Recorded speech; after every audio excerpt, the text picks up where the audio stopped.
Leonardo watches nothing but a smelly, worthless peasant who has literally nothing to his name and wishes he was more important to life. He prays to God every day in hopes that he will bless him with some kind of secret ability that will make girls notice him for once so he can end his poor and lonely existence, or even gift him with a special superhero power so he can become a high-value man. Leonardo lives in the middle of nowhere and hasn't spoken to anyone in many years, but he misses his little sister and writes letters to her saying that he will visit her and become the brother that she deserves. After we see Leonardo, who arrives at this modernized New York City, a beautiful concrete jungle with no immediate threat, until randomly one day the entire city was obliterated by these giant meteors from the sky, which destroyed the city. Little did he know, Leonardo's world was experiencing a sci-fi collision of two worlds which blasted New York and turned it into N-York, or otherwise known in the anime as Hell Salem's Lot. This other world that collided with Earth was named the Beyond or the Underworld, and the aliens from that place say that the event was just as chaotic for them as it was for the humans. They came crashing down from the sky and started blasting missiles, and monsters were ripping people apart. No one could stop the chaos which was unfolding right in front of their eyes. But this revolution made regular humans want to turn into superhero freaks like this cool-looking sniper dude or this insane white-haired ninja, which Leonardo strives to become, as he wants nothing more than to be a powerful hero to make his life worth it. But he knows he's nothing but a little weakling loser. So he tries to forget about it all and just stick to his 9-to-5 corpy day job of being a stupid photographer. When the two worlds collided, no one actually knew why this happened or what caused it. But the strange collision connected the two worlds, and Hell Salem's Lot became the city of chaos which housed humans and bands alike. Around the same time, Leonardo's family was visiting New York in hopes of finding a cure for his siblings' sister's disability. Just then, a god from beyond appears in front of them and asks who will see through the end and explains that it wants one of the siblings to take his all-seeing eyes, which will give this weak loser the ability to bind himself with God so God will be able to see and record all the events that will happen during this historic moment of this collision of worlds.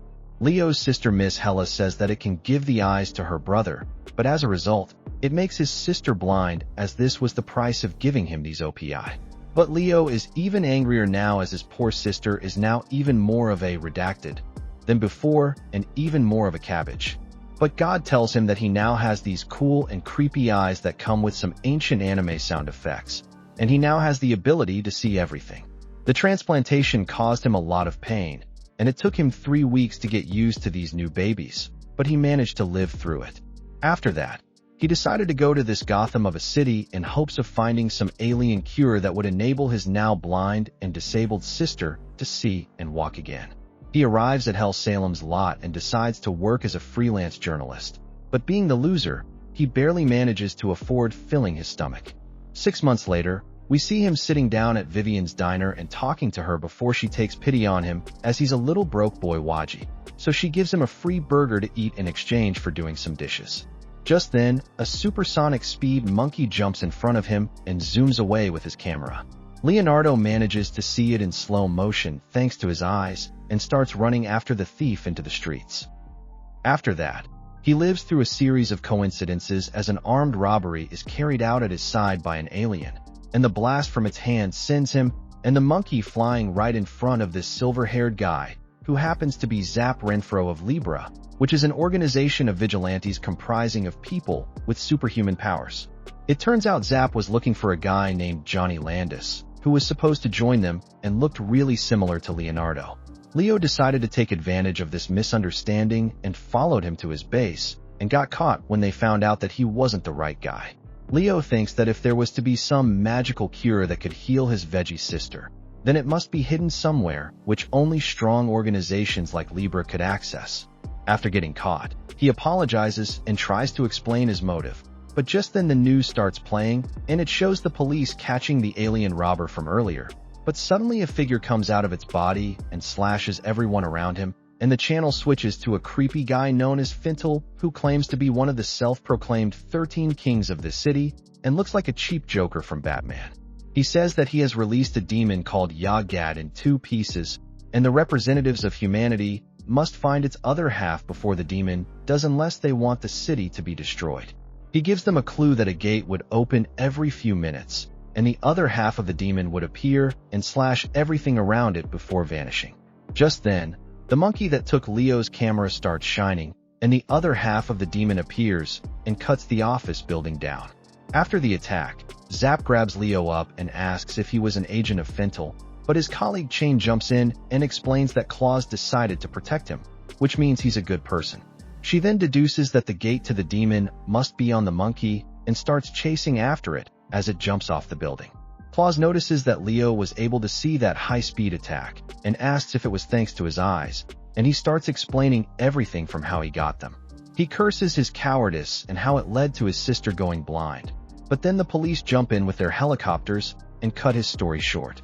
They send out their battle robots and try to arrest them by pinning this whole chaos on Libra, but Claus decides to take care of it by himself and asks Leo to join their organization in exchange for their help with achieving his goal, and then walks forward to showcase his sick-brain grid-style blood martial arts Form 11 twisting storm technique, which solidifies his blood and slashes everything around him in a twister. He then tells Leo and Zap to put an end to Fent's plan. They both get on Leo's scooter and start racing towards the monkey. On their way, Leo says that he doesn't think the gate was planted on the monkey because it didn't split open like the robber they saw earlier. Just then, they get a message from Chain who says that the monkey is headed their way and the gate is about to reappear, so they should be careful.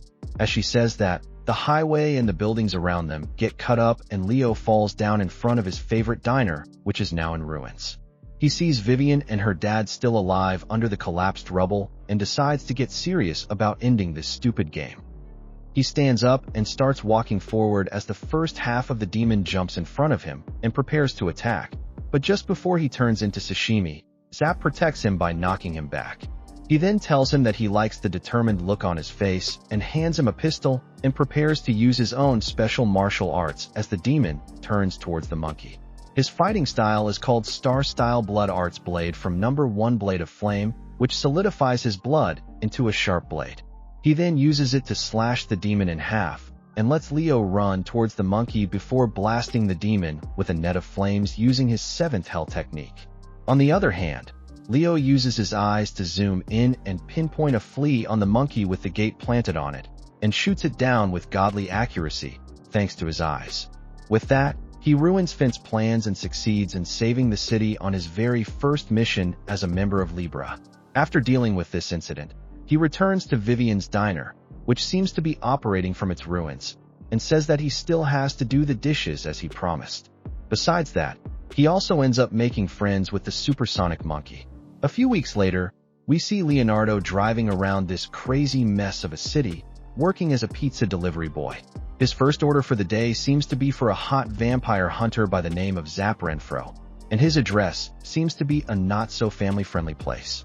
After making the delivery, Leo starts running away because he knows Zap is going to annoy him for the rest of the day.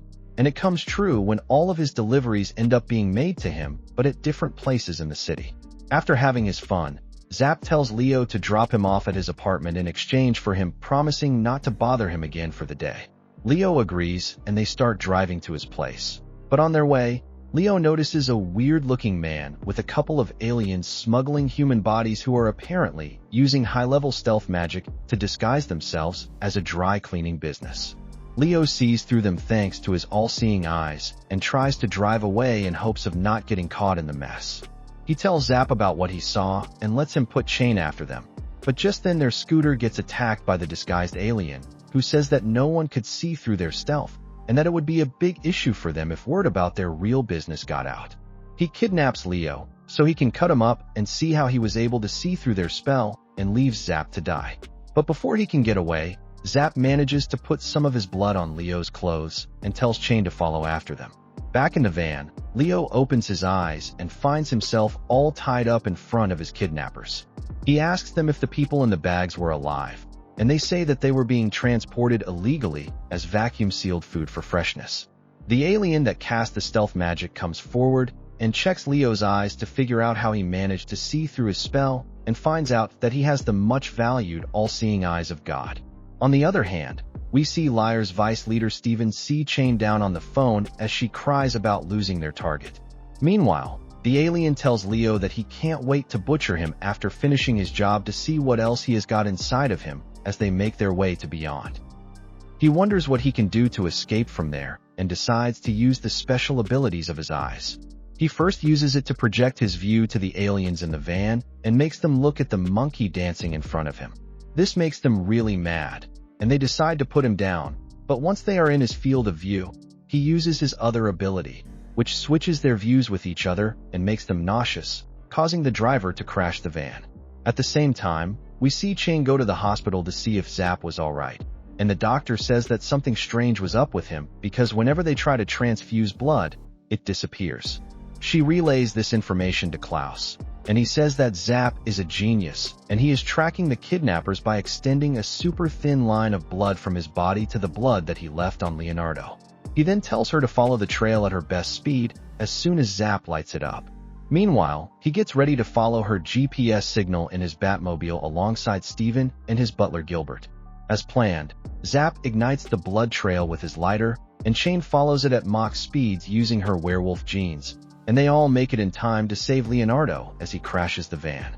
Steven deals with the van monster using his Esmeralda blood freeze technique, while Klaus fights the kidnappers using Form 111 Lance of Annihilation and destroys their otherworldly asses. After that, they capture all of them and rescue 19 missing people, bringing this case to a close. On the other hand, we see Leonardo all wrapped up in bandages from his injuries as Steven praises him for bringing this stealth magic to light and tells him about how this has caused a massive uproar in both worlds.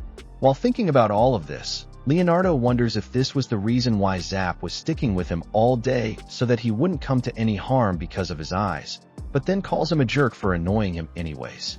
A few weeks after that, Leo starts making some recovery and the doctor tells him to stay at the hospital for a few more days so they can do some tests and make sure that he is alright. Leo uses this time to walk around the hospital and ends up finding a graveyard at the back of the hospital. He says that it's a pretty sick joke, pun intended, but then a white-haired girl starts laughing and he looks to his side to see her sitting on a structure. She introduces herself as White and seems to know who Leonardo is. She asks him if he would like to be her friend and says that she is actually a ghost. Hearing this, Leo snaps a picture of her and catches her lie. She starts laughing and jumps down, and they both end up becoming friends. It turns out she has been suffering from a disease since the collision of the two worlds and has been stuck at the hospital for the last 3 years. She feels extremely bored with only having her brother to talk to and feels glad to have finally made a friend like Leo. On the other hand, Leo also feels blessed to have made friends with a cutie like her. After some days, Leo gets discharged and goes back to his daily life. One day he gets woken up by a bird flying into his face right inside his room. He wonders where it came from before looking at his side and realizing that the whole wall was missing. His contractor walks in and explains that he has decided to turn the property into a luxury hotel, and as per the forced eviction clause in his contract, he has 40 seconds to leave with his stuff before he kicks him out by force. With nowhere else to go, Leo crashes at Lee's office and struggles with his sleeping schedule. Steven suggests that he takes them up on their increased salary options, but he refuses, saying he would only accept what he works for. Sometime later, Zap walks in and sits right on top of Leo with some blood on his face. He explains that he got in a fight with some hooligan who came right at him out of nowhere. He cut his neck off, but the guy still charged at him, which surprised him quite a bit. He wonders how a human being managed to pull it off, and Steven says that it must be the doing of the recent drug that they are studying called Angel Scale. It is a synthetic drug that can temporarily change a human's physiology and give them some insane strength and tenacity buffs. It's really expensive and reeks of some nefarious plots. Just then, Chain presents a recording that she made in secret, which shows a human transforming into a monster-like creature and attempting murder of the US president. She explains that the video was from the outside world, and they fear that someone might be smuggling the drug outside of Hell Salem's lot. Seeing this, Steven tells Chain to go find out what the mob thinks about the situation and tells Zap to go get more information out of the dealers. After that, he turns to Claus and asks if he was okay with it, but he seems to be busy playing some online alien chess-like game called Pros Fair.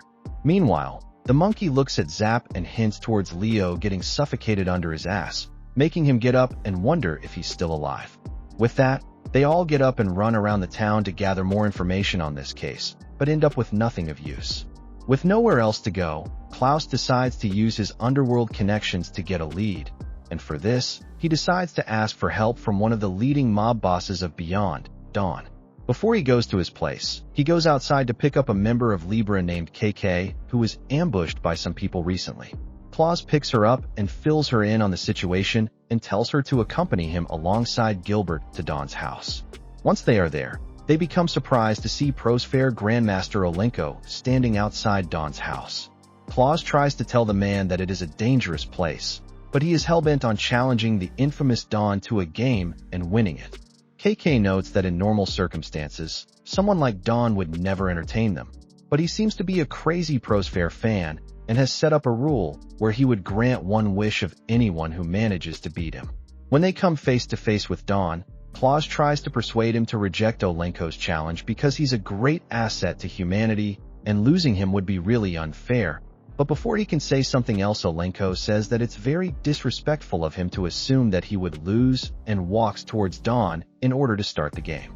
But before he goes, Klaus suggests that he forgets about trying to checkmate the mob boss, but Olenko pays little attention to it and says that he's there to win.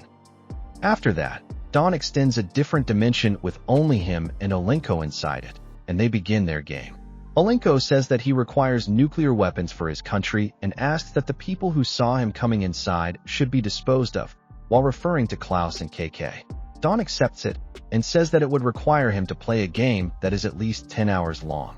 In this time, if he manages to keep his sanity without losing, push a draw, or win by checkmating him, then he would be considered the winner, but if he loses, then Dawn would take the rest of his life for his own.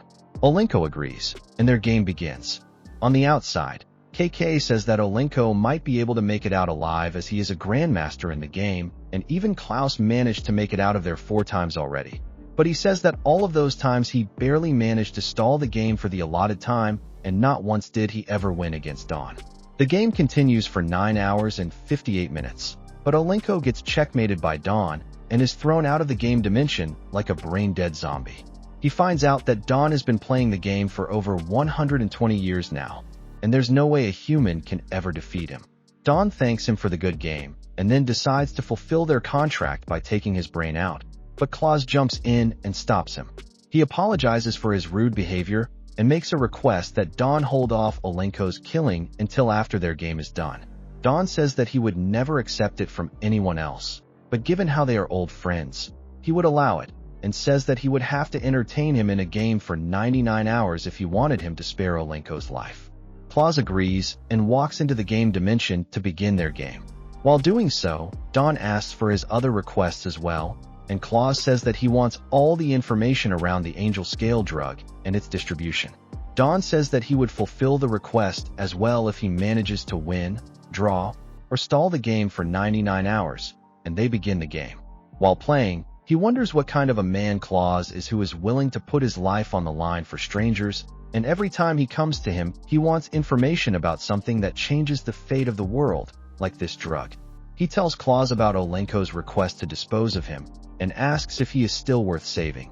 But Klaus says that people are weak and make bad decisions out of that weakness, but that doesn't mean he'd let their drawbacks weigh him and his moral values down as well. The game continues for hours on end, and finally, after 99 brutal hours, Dawn lets Klaus out and holds his end of the bargain by giving them all the information and sparing Olenko's life. KK relays this information to Steven, and Libra manages to shut down the drug in one night. Some days later, we see Leonardo taking a train to get to the office. On his way, he meets a boy and strikes up some conversation with him about the kind of entities that live in Hell Salem's lot. He explains that there are roughly 25% humans in the city, with 50% of the population being from beyond. The other 20% consists of things that nobody knows what the hell they are, and the remaining 5% consists of people that cannot be seen through normal eyes and are considered really dangerous. It turns out this boy is from those 5% as well. After that, Leonardo gets off the train and goes about his business as usual and ends up at a bar with Klaus and the others who are there to greet some other members of the organization. They chill out and enjoy their time, and Claus asks Leonardo how things were going for him since the last incident. He explains that he has been getting used to the job, while some of the shady aspects of it are still hard to understand for him. He then adds that just today he saw some people that gave off a bright red wing-shaped light, and this makes everyone present stop in their tracks and get close to the young boy. Steven takes out a red paper and asks if that light was the same shade, and he confirms, which makes everyone there uncomfortable. Zap explains that those people are called blood breeds, or vampires as we know them. They tend to feed on the blood of other creatures, and humans seem to be their favorite food. Normally, people can't see them or find out their true nature. They also don't show up on any cameras or recordings, so gathering information about them is really hard. But thanks to Leonardo's eyes, they might be able to change all that and finally gain the upper hand in this battle. After saying that, they all wonder if they will have to call the infamous vampire hunter Blitz, and then worry that he might come anyways given how crazy he is about killing blood breeds. After that, Zap and Leonardo go to the airport to receive the infamous guest, and Zap explains that Blitz Abrams is nicknamed Lucky Abrams because of his insane luck. He's a really smart detective and vampire hunter, and because of that, the vampires have put hundreds of curses on him. But due to his crazy luck, the mishaps that are meant to hurt him get deflected in the most absurd of ways and often end up causing issues for people around him. To make things even worse, he seems to be completely oblivious about this fact and continues to think that it is all normal. Just then, we see Blitz walking out of the airport as a plane crashes behind him and goes up in flames. After that, he meets up with Zap and Leo on the road and causes a truck to get hit by a big alien, and a big piece of glass flies out and gets stuck in Zap's skull. Blitz walks up to them and says that this city is as dangerous and crazy as always and greets both of them before picking Leonardo up and going to the office to meet Claus and the others. Claus seems to hold him in high regards and thinks of him as his mentor, while the others think of him as a catastrophic genius. After saying his greetings, he takes out a suitcase and shows a hand inside of it that seems to be holding on to a piece of paper. He tells Leonardo to take a look at it with his eyes and explains that the paper seems to hold the names of the 13 elders. He further explains that the 13 elders refer to the 13 strongest blood breeds that have unique powers and are considered to be at the top of their ranking system. Their organization has only come across one of them in all their existence, and it cost a lot of lives to get that little bit of information on that paper. To vampires, their names are sacred, and one can say them to seal them once and for all. Leonardo takes a look and sees some characters, but then his vision starts getting bright, and he feels pain in his eyes. After that, they go to the center of the city called Agad Central, and it takes us to the lowest point in this world that is closest to beyond. People think that the 13 reside in that pit called the Eternal Nothingness, and Blitz wants Leonardo to confirm if that's the case or not. Leo takes a look down, and all the information overloads his eyes and brain until his vision cracks and his eyes start bleeding. He gets down and says that it's not even a matter of 10 seconds or 20 seconds, as the whole place was covered in red, noting how it's filled with elder-class blood breeds. While they are busy doing this experiment, Steven and KK head towards Stom Creed Avenue Station, where a couple of elders have shown themselves while feeding on some humans. The FBI asks for their help as they are getting obliterated by them. Steven and KK walk inside the station and find both of them after defeating a couple of their ghouls easily. After that, they engage in a 2 versus 1 battle against the girl blood breed, who easily beats both their asses and laughs at their petty magic tricks, referring to their blood martial arts. She explains that their special techniques might have a poisonous effect on the blood breeds, but it's nowhere near enough to overcome their regenerative powers. While this is happening, Claus and the others hurry towards their location in hopes of sealing the blood breed using Leo's eyes, which enables him to see their true names. The fight continues until it looks like Steven and KK are done for, but then Claus jumps off the train and beats the man down, and uses his brain grid form 999 Eternal Coffin Prison Seal, while saying the girl blood breed's name, and seals her into a tiny blood cross. After that, they all walk out with Steven and KK's beat-up asses and get back to their daily routines. Leonardo decides to go pay White a visit at the hospital and finds out that she was hiding in the graveyard because she got bored being locked up in her hospital room. Leonardo walks her back to the room, and she seems mad at him for some reason. He tries to ask her, but she simply pouts and ignores him. After that, he goes back to his delivery duty and wonders what she was mad about while getting bullied by Zap as always.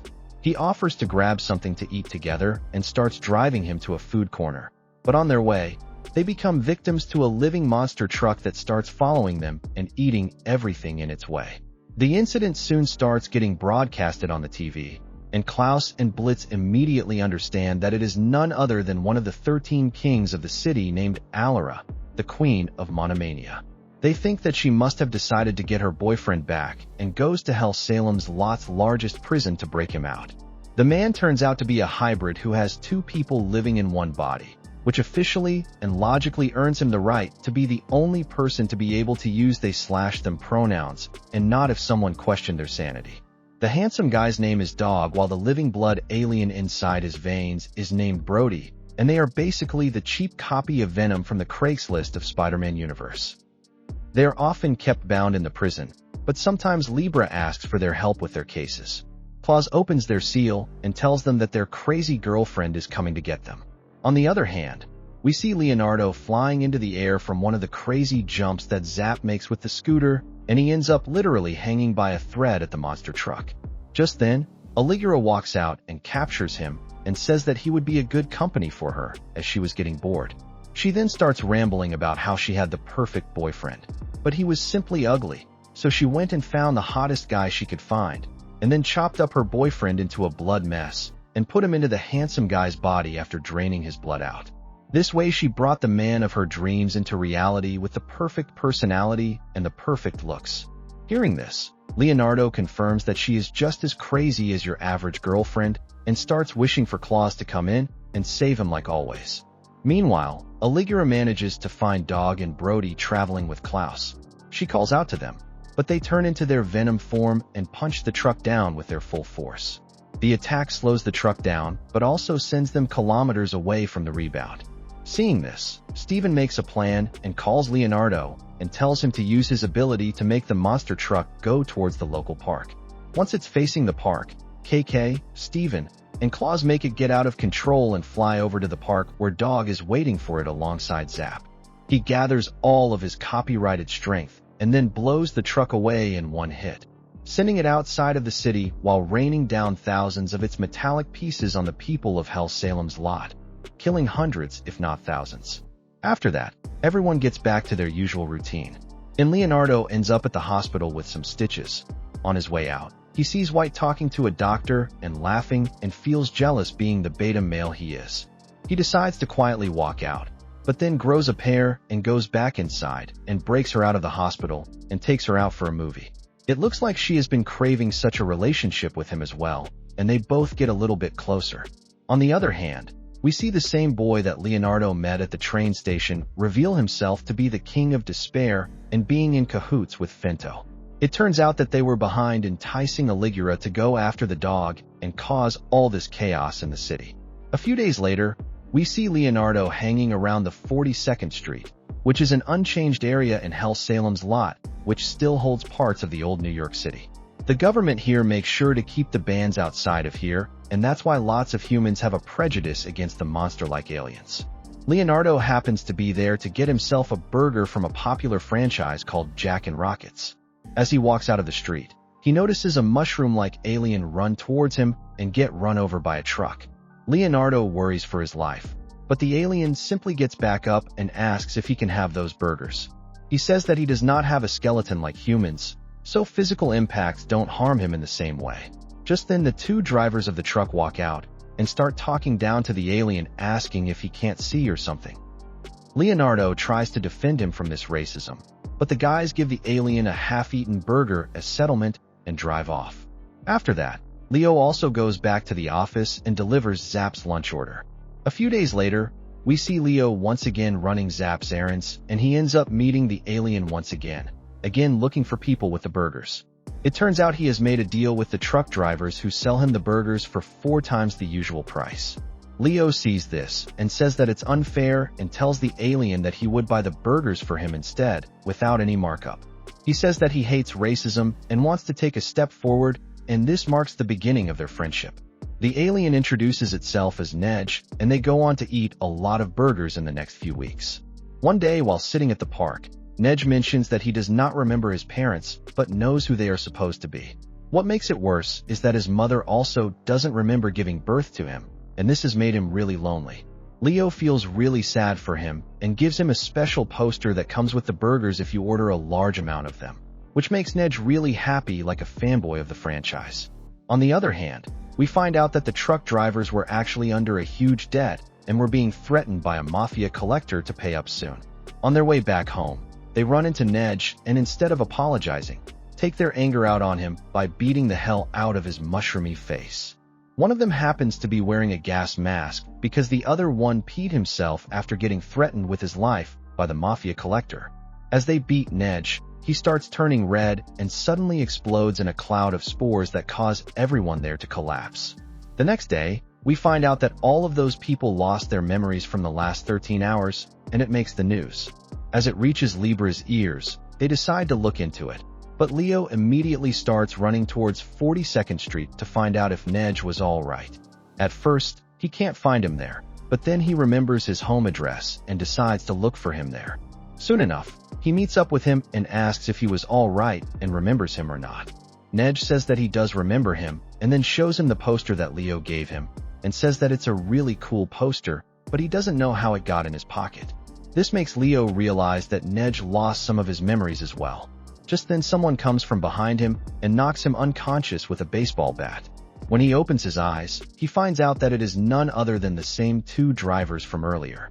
The one with the gas mask didn't lose his memories from the incident and made up a plan to beat Nej once again to get his spores and use them on the mafia collector to make him forget about their debt. Leo tries to stop them by using his eye powers, but it doesn't last long. Nej says that he will not get angry, so he doesn't forget about Leo. But when the baseball guy knocks Leo out with his bat again, this makes Nej pop and release a nuclear cloud of spores that erases the memories of everyone in a huge radius around them for up to 2 weeks.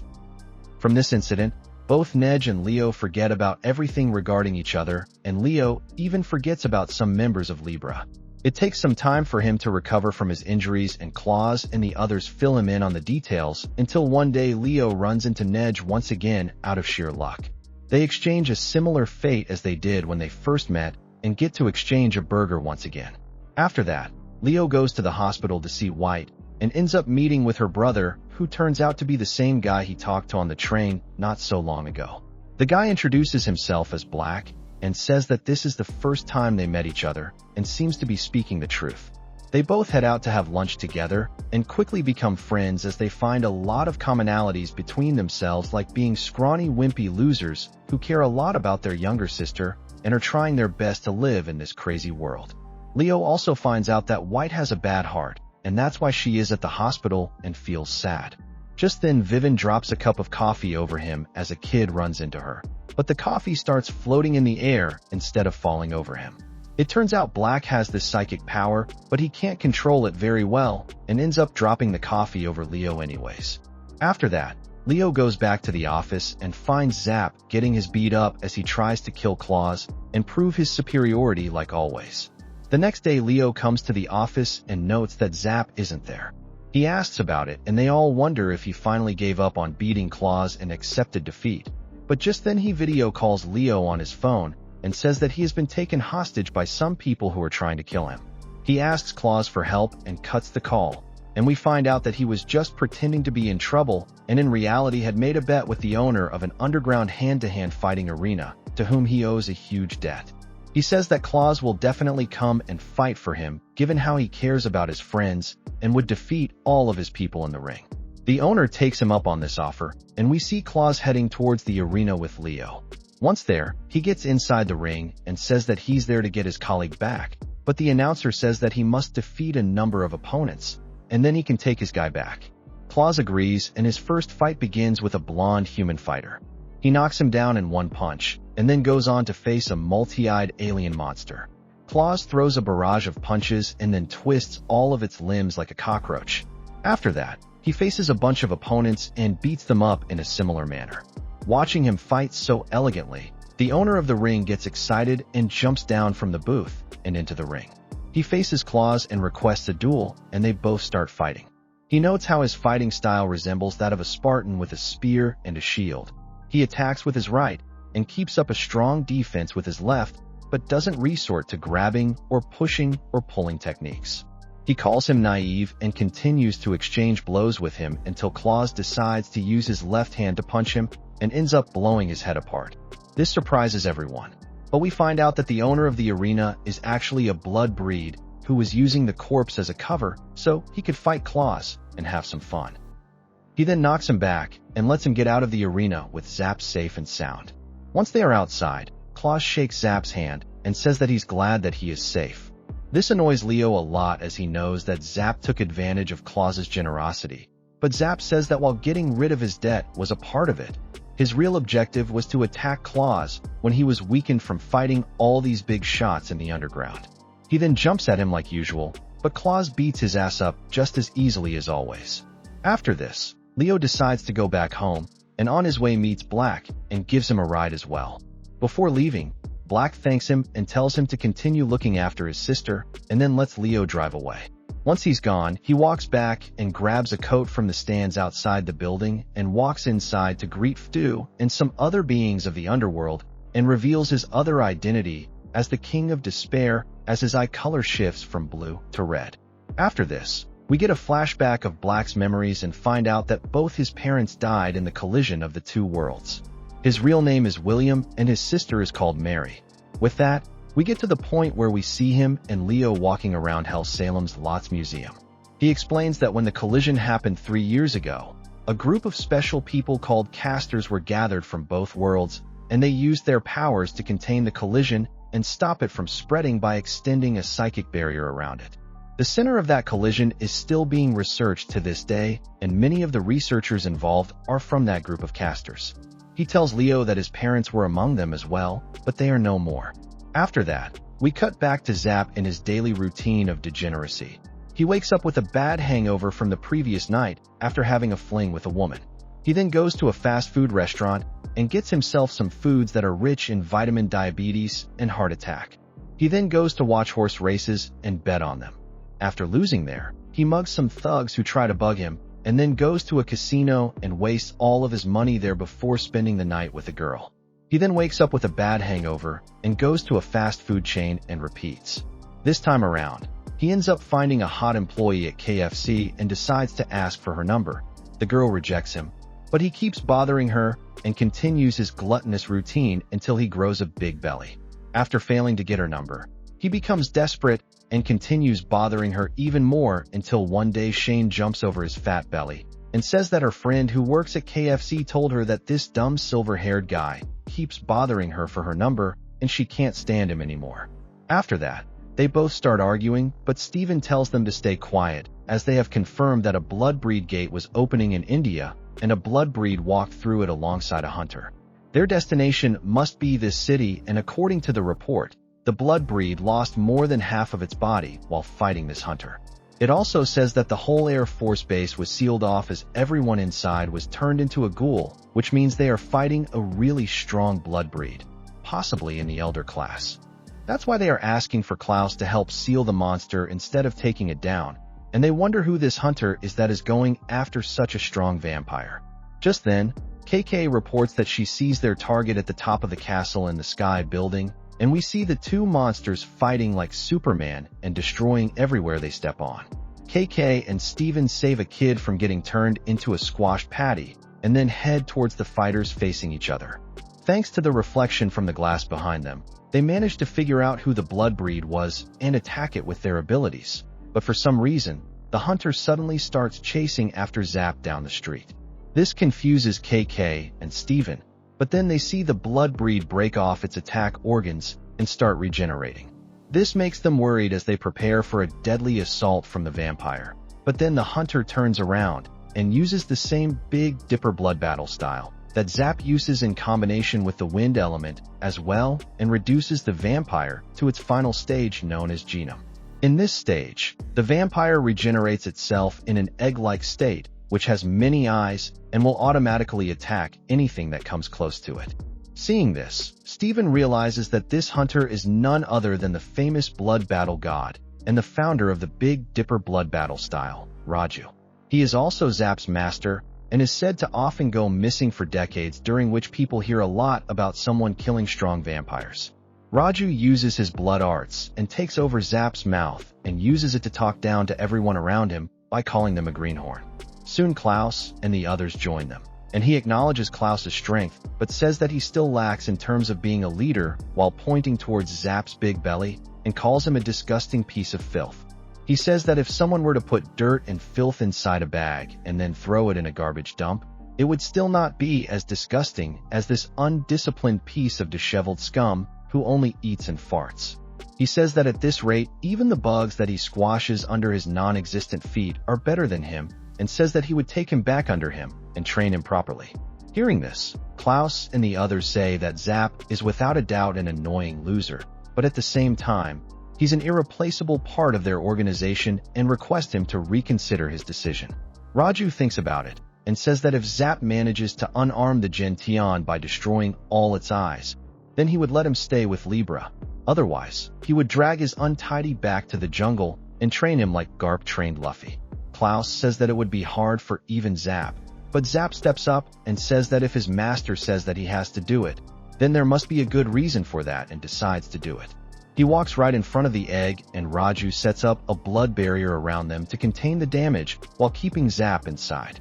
Zap tries to take a step forward, but the egg attacks him, and he barely manages to keep his head. He starts crying, thinking he would die, but then remembers what would happen if he fails to do so, and how his master is an evil masochist who enjoys torturing him in the name of training and tries to motivate himself, but this ends up making him even more depressed, and he starts losing hope. But then Shane pretends that she got a call from her friend from KFC, who seems to be interested in Zap now and wants him right now. Hearing this, Zap unlocks the Sanji within him and disarms the egg with superhuman speed and focus, making even Raju surprised. He says that regardless of his undisciplined nature, Zap is his most talented student and tries to praise him. But Zap simply walks past him and takes Shane's phone to talk to her friend, but realizes that it was just a false alarm.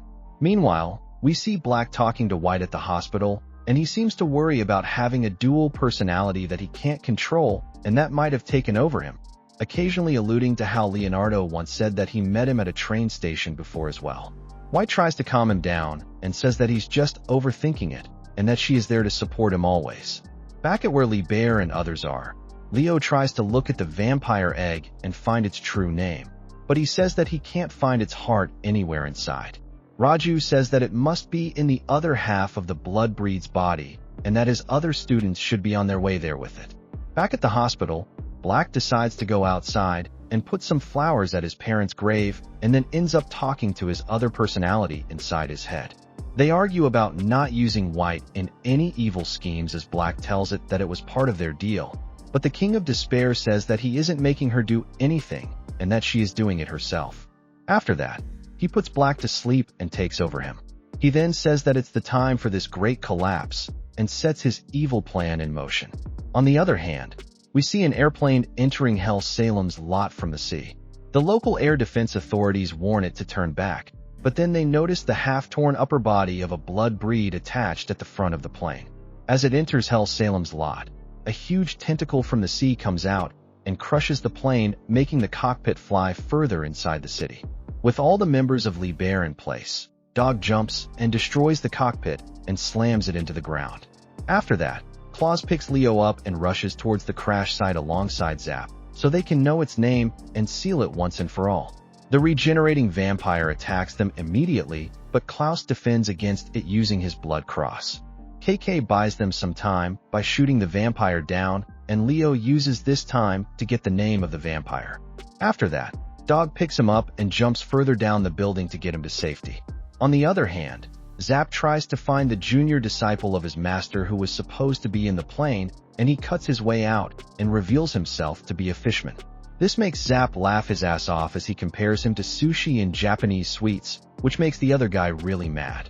He introduces himself as Zed, and he is the inheritor of the wind element of the Big Dipper blood battle style, just like Zap is the fire element inheritor of the technique. They both manifest their blood blades and try to pin the vampire down, but it unleashes its insane blood-breed hockey and then calls its lower half towards itself, which was sealed inside the Janai Dam. Zed shoots his spear at it and says that the rest is up to Raju, but Raju simply looks down without doing anything and lets the vampire combine with its lower half.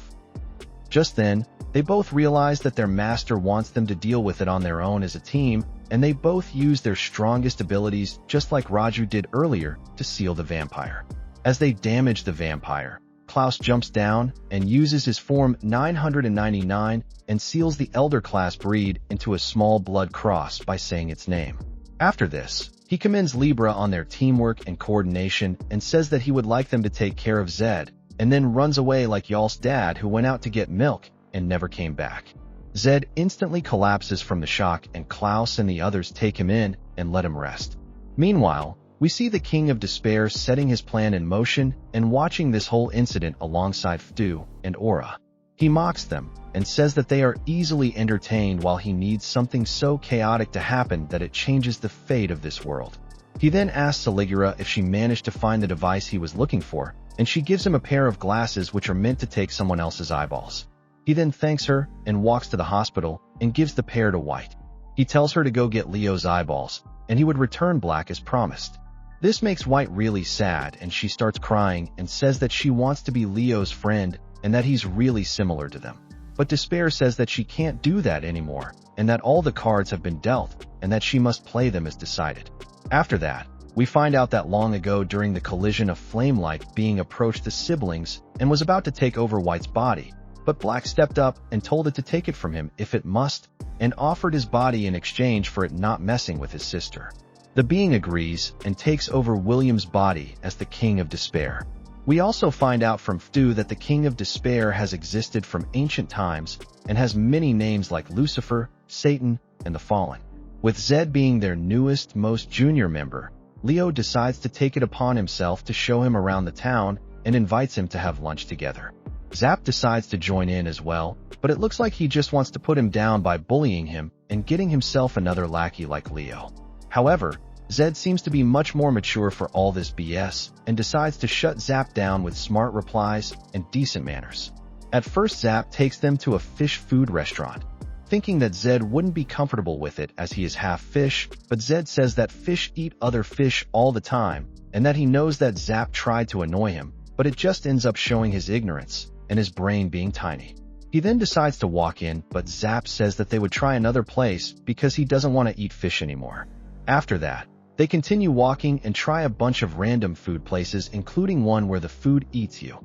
Instead, a place where the chef vomits the food on the plate instead of cooking it, a place where they serve living brain, and a place where they serve a naked ferryman in a bowl of soup. After that, Leo decides to just go heavy on his pocket and takes them to a fine dining place, but there the owner's wife walks in and they both start having a fight out in the open until the wife kills the husband and it ruins their meal. At this point, they all start feeling sorry for themselves and just want some decent food and go to a local restaurant, but it turns out a mafia gang attacked them and the owner slayed all of them like John Wick and was serving them as the chef special today. Seeing this, Leo collapses and Zed and Zap drag him to Vivian's diner in hopes of finally finding something decent to eat there. Vivian welcomes them and gives them an order of hamburgers, and this makes them all cry out of happiness. She also says that Leo now doesn't eat alone anymore and that he seems much happier than before. This makes Leo really happy, and he feels blessed to have found a home with Leo. With that, they all decide to take their first bite, but then a massive blaster falls down on top of the diner and breaks through the roof, ruining everything. Zed and Zap protect Vivian and the people around them, and we see Klaus and the others fighting an army of thousands of alien monsters carrying these massive blasters. Klaus tells them to help clear this mess, and then go on to fight while Leo, Zed, and Zap were busy looking for a place to eat. Klaus, Blitz, and Steven went to meet the police detective who told them about a shipment of these massive blasters from China that went missing. He said he would like them to take care of anyone using them to cause trouble in the city, and that's how we get to the diner where Klaus and the others were fighting the aliens. Besides that, they also receive a request from the League of High Order Spirituals, an organization of casters that protected the world by containing the collision. They tell them that a seal in one of the barriers around the city was broken somehow, and they aren't really sure what caused it.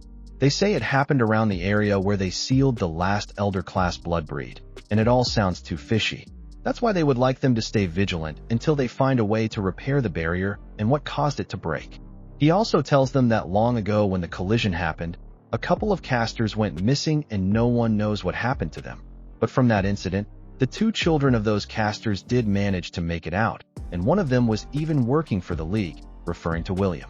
At the same time, we see the King of Despair walking through the streets of Hell Salem's lot as he runs into a beat-up woman who seems to be running away from her chasers. He lets her go and then walks into an alleyway where he meets the 2 chasers and tells them he wants to play a game, and if they win, he would help them catch that girl. He asks them if they know his real name, which makes one of them mad, and he tries to push him aside, but suddenly he pops like a balloon and makes a mess. This makes the other guy really scared, and he tries to run away, but Despair corners him, asks him the same question, and tells him that if he answers incorrectly, he will pop him like a balloon as well. Back at the restaurant, Zap ends up getting sick after eating sushi and gets admitted to the hospital. Once there, Leo runs into White, who tells him she would like to talk to him in private. They both walk to the graveyard and into the old chapel where White sits down and says she wants to make a prayer for his safety. Leo wonders what she was talking about. Just then the King of Despair walks in and says that she is just lying and that in reality, she wants to pray for herself. With that, White looks at Leo and says she wants him to give her his all-seeing eyes of God. With this, we get a flashback of White thinking back on her life. She was born in Macbeth to Benjamin and Emma Macbeth and had a twin brother named William. Their family came from a long line of casters who were considered to be people with special powers. They used these powers for the good of society, and this earned them a good name in the world. But then there was her, Mary Macbeth, the dark spot of their family. Despite both of her parents being casters, she was born without a shred of special powers. On the other hand, her brother William was born with all of it. But he was a wimpy loser who didn't know how to control his powers and would end up crying at the smallest things. Despite that, she still considered herself to be the one that brought shame to her family. But unlike most anime, her parents turned out to be really decent fellas, and they love her as their daughter and don't want to push any ideas or goals on them that they aren't excited about themselves. As William grows up, he stops using his powers and says he doesn't want to be a caster. They both still feel really proud to see their parents help people all around the world whenever they go on one of their missions, but William seems to have developed his own philosophy about his powers. Mary doesn't like that one bit, but her father convinces her that this just means that William has become brave enough to control his powers and stop them from going wild. He tells her how they are both meant to help each other and support each other in their lives. As time passes, Mary adopts a hobby of capturing pictures of things she likes. One night, William gets up and takes a picture of his sleeping sister because he really cares for her and decides to treasure it. The next day, a group of bullies takes Mary's camera and walks away. William decides to get it back, but they throw it into the river and William jumps after it without even knowing how to swim. Later on, he wakes up at a hospital with Mary by his side, and she cries and calls him stupid. She says that the camera was replaceable, but she didn't know what she would do with herself if he had died, and this makes both of them cry out loud. Later that night, they both talk to each other and William tells her that one time when they were little, he brought a shiny ball of mud to show him. But he got jealous because he wasn't as good at making those and blew it on her face. But to his surprise, she simply got back to making a new ball, and he felt so pathetic that day he decided to never use his powers again and to work on his own to become a great man. He then shows the picture of her that he treasures, and she hugs him and calls him a good brother. After that, she tells him that it would be unfair to not use his powers when he has them and encourages him to train and polish his skills. She supports him in every way possible until they grow up and will join his parents as a caster as well. But then the day of collision comes, and Mary rushes to find her parents and brother who got caught at the center of this mess. There she finds William standing in front of a big ball of blue flames. This blue flame turns out to be none other than the King of Despair himself, and this is when William tells him to take his body instead of his sister and to keep her out of all this. Now coming back to the present, we see White putting the glasses on Leonardo's eyes, which make him lose control